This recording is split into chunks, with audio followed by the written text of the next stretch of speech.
কবি সুকুমার রায়ের কবিতা গোঁফ চুরি।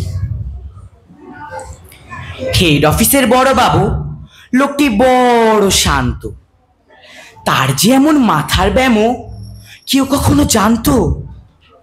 দিব্যি ছিলেন খোশ মেজাজে, চেয়ার খানি চেপে। একলা বসে ঝিমঝিমিয়ে হঠাৎ গেলেন খেপে।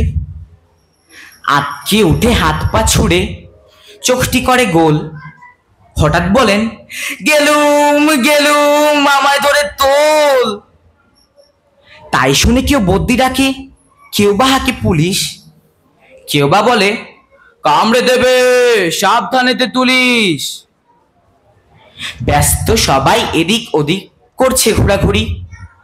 বাবু হাঁকেন, ওরে আমার গোঁফ গিয়েছে চুরি। গোঁফ হারানো আজব কথা, তাও কি হয় সত্যি? গোঁফ জোড়া তো তেমনি আছে, কমেনি এক রত্তি। সবাই তারে বুঝিয়ে বলে, সামনে ধরে আয় না, মোটেও গোঁফ হয়নি চুরি, কখনো তা হয় না। রেগে আগুন, তেলে বেগুন, তেরে বলেন তিনি। কারো কথার ধার ধারি নেই, সব বেটাকেই চিনি। নোংরা ছাটা, খ্যাংরা ছাটা, বিচ্ছিরি আর ময়লা। এমন গৌ তো রাখতো জানি শ্যামবাবুদের গয়লা।